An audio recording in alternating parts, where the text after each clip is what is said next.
दास कौन है? मैं हूं मिलॉर्ड। ताजमहल मेरे लिए किसी भी मंदिर से कम ना है। इन्होंने तो ऑलरेडी ताजमहल को मंदिर घोषित कर दिया। তাজ স্টোরি নামের কিন্তু একটা ট্রেলার রিলিজ হয়েছে। এই ট্রেলারটাকে নিয়ে কিন্তু বর্তমান সোশ্যাল মিডিয়ায় খুবই তুলপাড়, খুবই ভাইরাল চলছে, খুবই বিতর্কিত হচ্ছে। পারেশ রাওয়ালজি ভাই আপনাকে বলছে, আপনি যেভাবে যেগুলো কথা বলেছেন ভাই, আপনি একটা মুভিতে কি বলেছেন মূর্তিকে নিয়ে, আগে মুভিটা একটু গাইস একটু দেখেন ক্লিপ। किसी को भगवान बना के अपने धंधा शुरू भी कर दिया। ऐसे पत्थरों में नहीं मिले, ऐसे पत्थरों में कभी। তো প্রিয় মুসলিম ভাইরা, আপনারা নিশ্চয়ই মুভির ক্লিপটা দেখতে পারলেন। সেখানে পারেশ রাওয়াল যে কি বলেছিল আর এখন কি বলছে তাজমহলকে নিয়ে। সে বলছে তাজমহলের যেটা নাকি গম্বুজ আছে, এই গম্বুজের ভিতরে নাকি ভাই হিন্দু ভাইদের ভাই মূর্তি আছে। ভাই এটা কিভাবে সম্ভব ভাই? দাঁড়ান 1 মিনিট, আমি গুগল করে নিচ্ছি।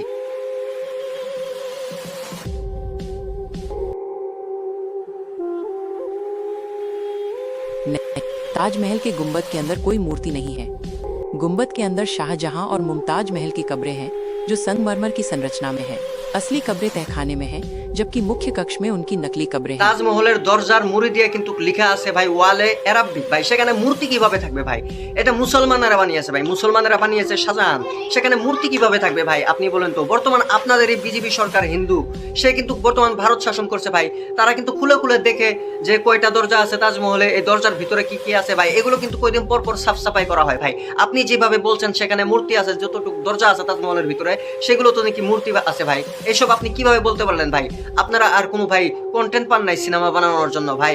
এইসব করার কি দরকার ভাই? হিন্দু মুসলিমের মধ্যে আপনারা ভাই লাফরা এইসব কাজিয়া করার কি দরকার ভাই? এসব কেন করছেন ভাই? এইসব বন্ধ করুন প্লিজ, দয়া করে এসব বন্ধ করুন।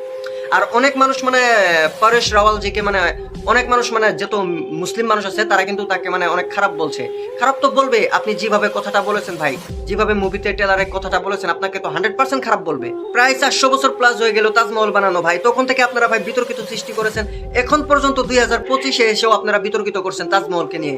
আপনারা বিতর্কিত করছেন এখান থেকে সেখান থেকে, কিন্তু তাজমহল দিয়ে ভাই সরকারের লাখ লাখ কোটি কোটি টাকা আয় করছে। একটু আমি গুগল করে নিচ্ছি কত টাকা আয় করে।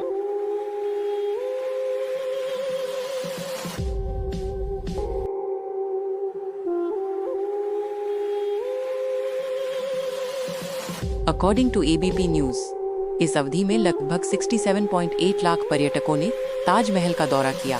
टिकट की कीमत विदेशी और भारतीय पर्यटकों में अंतर और अलग अलग शुल्क को ध्यान में रखते हुए ये कमाई हुई। अगर इसे दिन के हिसाब से बांटा जाए तो ताजमहल से सरकार को रोजाना लगभग 27 लाख की औसत कमाई होती है। দেখতে পারলেন, আমি গুগল করে নিলাম কত টাকা আয় করে তাজমহল থেকে সরকারেরা। আর আপনারা সেখান থেকে বিতর্কিত করতেই আছেন তাজমহলকে নিয়ে ভাই। এগুলো কেন করছেন ভাই? তখন থেকে ভাই আপনারা বিতর্কিত করে আসছেন। আর এই তাজমহলের জন্য ভাই আমাদের ইন্ডিয়া পরিচিত ভাই। আমাদের ইন্ডিয়াতে অনেক অনেক বাহিরার লোক আসে তাজমহলে দেখার জন্য ভাই। আর তখন থেকে আপনারা বিতর্কিত করে আসছেন তাজমহলের ভিতরে ওইটা আছে ভাই। এভাবে করলে আমাদের দেশটা এগিয়ে যাবে কোথায় ভাই? এই জন্য চাইনা আমাদেরকে বলে না, আমরা 100 বছর আগে জিন্দিগি কাটাচ্ছি ইন্ডিয়ার, বুঝতে পেরেছেন? এই জন্য চাইনা আমাদেরকে বলে না। এইসব আমাদের হিন্দু মুসলিম করলে ভাই এইসব চলবে না ভাই। এসব করলে আমাদের দেশ পিছিয়ে থাকবে ভাই। সো আশা করি আপনারা তাজমহলকে নিয়ে কোনো বিতর্কিত করবেন না ভাই। হিন্দু ভাইদেরকে বলছি ভাই, আপনারা ইতিহাস একটু খুলে দেখেন, সেখানে কোনো মূর্তি নেই। আপনারা একটু ভালোভাবে গুগল করে দেখবেন, না হলে আপনারা সেখানে যায় দেখবেন সেখানে মূর্তি আছে কিনা, ঠিক আছে? সেগুলো দরজার কথা যে বলা হয়েছে, সেগুলো দরজা কিন্তু কয়দিন পর পর সাফ সাফাই করা হয়। সেগুলো দরজার ভিতরে কোনো খাস বস্তু নাই, সেজন্য সরকার এগুলো দরজা বন্ধ করে রেখেছে, বুঝতে পেরেছেন? তো প্রিয় মুসলিম ভাইরা এবং হিন্দু ভাইরা, আপনাদেরকে বলছি এসব বিতর্কিত করবেন না আপনারা, দয়া করে। অবশ্যই আজকের ভিডিওটা আপনারা শেয়ার করে দিবেন, সকল মানুষদের কাছে এই ভিডিওটা পৌঁছে দিবেন। আর অবশ্যই ভিডিওটা শেয়ার করে আমার চ্যানেলটা সাবস্ক্রাইব করবেন। আর ফেসবুক পেজ থেকে দেখে থাকলে অবশ্যই ফেসবুক পেজটা ফলো করে দিবেন। আসসালামু আলাইকুম ওয়া রাহমাতুল্লাহি ওয়া বারাকাতুহু।